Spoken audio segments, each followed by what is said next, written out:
ways of coming to know God. 31 Created in God's image and called to know and love Him. The person who seeks God discovers certain ways of coming to know Him. These are also called proofs for the existence of God, not in the sense of proofs in the natural sciences, but rather in the sense of converging and convincing arguments, which allow us to attain certainty about the truth. These ways of approaching God from creation have a twofold point of departure: the physical world and the human person. 32 The world, starting from movement, becoming, contingency, and the world's order and beauty, one can come to a knowledge of God as the origin and the end of the universe. As St. Paul says of the Gentiles, "For what can be known about God is plain to them, because God has shown it to them." Ever since the creation of the world, His invisible nature, namely His eternal power and deity, has been clearly perceived in the things that have been made. And St. Augustine issues this challenge: question the beauty of the earth, question the beauty of the sea, question the beauty of the air distending and diffusing itself, question the beauty of the sky. Question all these realities. All respond, "See, we are beautiful."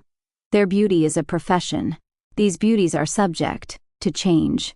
Who made them if not the beautiful one, who is not subject to change?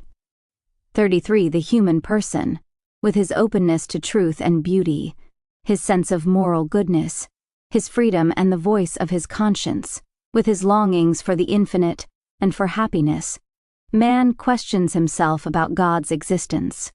In all this he discerned signs of his spiritual soul, the seed of eternity we bear in ourselves, irreducible to the merely material, can have its origin only in God. 34 The world and man attest that they contain within themselves neither their first principle nor their final end, but rather that they participate in being itself, which alone is without origin or end. Thus, in different ways, man can come to know that there exists a reality which is the first cause and final end of all things, a reality that everyone calls God. 10. 35 Man's faculties make him capable of coming to a knowledge of the existence of a personal God.